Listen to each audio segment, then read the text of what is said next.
আজ থেকে 8 বিভাগে বজ্রসহ বৃষ্টি হতে পারে। প্রিয় দর্শক, আপনি কোন জেলা থেকে ভিডিওটি দেখছেন তা অবশ্যই কমেন্ট করে আমাদের জানিয়ে দিন। ঈদুল আজহার পর থেকে সারা দেশে হালকা থেকে অতি ভারী বৃষ্টি হচ্ছে।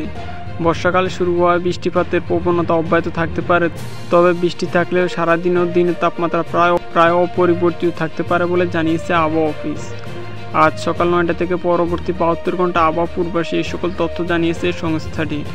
আবহাওয়া পূর্বাসে বলা হয়েছে, মৌসুমি বায়ু বাংলাদেশের উপর সক্রিয় উত্তর বঙ্গোপসাগর পর্যন্ত মাঝামাঝি থেকে প্রবল অবস্থান রয়েছে।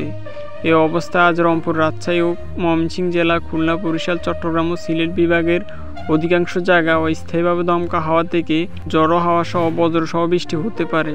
সেই সঙ্গে দেশের কোথাও কোথাও মাঝারি ধরনের বৃষ্টি থেকে অতি ভারী বর্ষণ হতে পারে। অন্যদিকে আগামীকাল দেশে দিন এবং রাতের তাপমাত্রা বৃদ্ধি পেতে পারে বলে জানিয়েছে আবহাওয়া অফিস। আবহাওয়া পূর্বাসে বলা হয়েছে, দিন এবং রাতের তাপমাত্রা বৃদ্ধি পেতে পারে এবং রাতের তাপমাত্রা প্রায় অপরিবর্তিত থাকতে পারে। এদিকে সুনামগঞ্জের পানি কমলেও কমেনি দুর্ভোগ। কুশিয়ারা নদীর পানিতে অন্তত 50টিরও অধিক গ্রাম প্লাবিত হয়েছে।